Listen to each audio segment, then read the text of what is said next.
اب تک کا پاکستان کا افغانستان پر شدید ترین حملہ، میں نے اس دن کہہ دیا تھا کہ جو لوگ پاکستان کے اندر دہشت گردی مچا رہے ہیں ان کی اب خیر نہیں ہے۔ ناظرین، رات گئے پاکستان نے افغانستان پر بھرپور حملہ کیا، جس میں 19 چوکیوں پر باقاعدہ شیلنگ کی گئی، ہتھیاروں سے ڈرون حملے کیے گئے، جہاز کے ذریعے حملے کیے گئے، ٹینک کے ذریعے حملے کیے گئے، اور اس کے علاوہ بہت ساری مشینری استعمال کی گئی، جس میں 19 چیک پوسٹیں طالبان کی مکمل تباہ کر دی۔ اور اس کی تفصیلات بھی آپ کو بتا دیتا ہوں۔ رات گئے پاکستان نے بڑے حملے کیے ہیں، جس میں تقریباً 19 چیک پوسٹیں پاکستان نے تباہ کر دی گئی ہیں، جس میں چترال کی طرف سے بھی حملہ کیا گیا ہے، وزیرستان کی طرف سے حملہ کیا گیا ہے، باجوڑ کی طرف سے حملہ کیا گیا ہے، انگور اڈا کی طرف سے حملہ کیا گیا ہے۔ اس کے علاوہ آپ ویڈیو میں دیکھ سکتے ہیں کہ جو رات کو پاک آرمی کی طرف سے جو حملہ کیا گیا، بہت سارے طالبان وہ جو اپنی پوسٹیں چھوڑ کر بھاگ گئے اور کچھ لوگوں کو گرفتار کر لیا گیا ہے۔ اور اس سے بھی اہم یہ ہے کہ وہاں کی جو چیک پوسٹیں تھیں اس پر پاکستانی پرچم کو لہرا دیا گیا ہے۔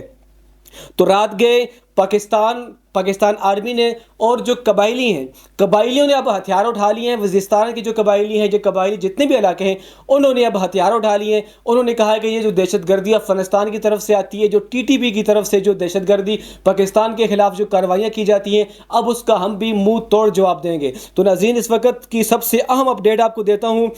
تقریباً 19 چیک پوسٹوں نے تباہ کر دی، بعض چیک پوسٹوں پر قبضہ کر لیا ہے، بعض پر جو ہے جھنڈے بھی لہرا دیے گئے ہیں، جبکہ اس وقت جو افغانستان کا وزیر خارجہ انڈیا میں موجود ہے، وہاں سے بیٹھ کے ان کی طرف سے پریس ریلیز بھی جاری کی گئی تھی، جس میں پاکستان کے خلاف بیان بازی بھی کی گئی تھی۔ تو آئی ایس پی آر کی طرف سے پرسوں جو پریس کانفرنس ہوئی تھی، اس میں کھلا بیان دیا تھا، کہہ دیا تھا کہ ہم کارروائیاں کریں گے جب تک پاکستان کے اندر سے دہشت گردی کو ختم نہ کیا جائے، تو ہم جنگ لڑیں گے۔ تو عوام کو اور سیاسی لوگوں کو، سیاستدانوں کو بھی آگاہ کر دیا گیا تھا، جو ان کے ساتھ مل کر کارروائیاں کرتے ہیں، جو ان کے ساتھ مل کر ان کو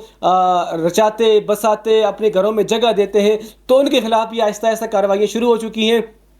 تو ناظرین، اس وقت جو پاکستان نے افغانستان پر حملہ کیا ہے، بے شک میں سمجھتا ہوں کہ جو ٹی ٹی پی کے جو بعض ٹھکانے تھے ان پر حملہ کیا گیا ہے، اور بعض جو ہے ظاہر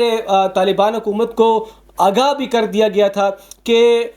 جو آپ کی طرح سے جو دہشت گردی پاکستان کے اندر ہو رہی ہے، اس کو روکا جائے، لیکن یہ نہیں روکی گئی۔ تو اب بھرپور طریقے سے جواب مل رہا ہے، اور مزید بھی ملے گا۔ آئی ایس پی آر کی طرف سے جو پریس ریلیز جاری ہوئی تھی، وزیر دفاع کی طرف سے جو بیان آیا تھا، اس میں ان کا یہ کہنا تھا کہ جب تک ہم پاکستان کے اندر سے دہشت گردی ختم نہیں کریں گے، اس وقت تک ہم رکیں گے نہیں۔ اور آپ کو پتہ ہونا چاہیے، افغانی ہمارے مسلمان بھائی ہیں، لیکن یہ جو دہشت گرد عناصر ہیں، یا تو اگر حکومت ان کو کنٹرول کر رہی ہے تو حکومت کے خلاف بھی ظاہر ہے پھر جنگ ہوگی۔ جو ہمارے افغانی بھائی، ان کو اتنا احساس ہونا چاہیے، مشکل ٹائم میں سب سے مشکل ٹائم پہ پاکستان نے آپ کا ساتھ دیا تھا، انڈیا نے آپ کا ساتھ نہیں دیا تھا۔ سب سے مشکل ٹائم پہ مجھے پتہ ہے کہ یہاں میں ایک گاؤں میں رہتا ہوں، آزاد کشمیر کا ایک گاؤں ہے، وہاں پر رہتا ہوں، یہاں سے چندے اکٹھے کر کے آرمی کی طرف سے افغانستان کے اندر بھیجے گئے تھے۔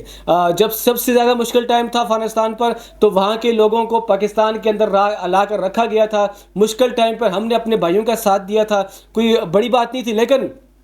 احسان تو یاد رکھنا چاہیے کہ مشکل ٹائم پر کون آپ کا ساتھ دے رہے، اور جب آپ کے حالات اب پاکستان کی وجہ سے آہستہ آہستہ بہتر ہو رہے ہیں۔ ٹھیک ہے، آپ نے بھی جنگ لڑی ہے، ایسا نہیں ہے کہ آپ نے نہیں لڑی، آپ نے امریکہ کے خلاف زبردست جنگ لڑی، جس میں آپ کی کامیابی ہوئی ہے، پاکستان کی کامیابی ہوئی ہے، مسلمانوں کی کامیابی ہوئی ہے، اہل اسلام کی کامیابی ہوئی ہے۔ لیکن اب جو ہے آپ جن کے ساتھ آپ مل کر شاید کہ آپ یہ سمجھتے ہیں کہ پاکستان کے خلاف کارروائیاں کریں گے، تو آپ کو بھرپور جواب انشاءاللہ ملتا رہے گا۔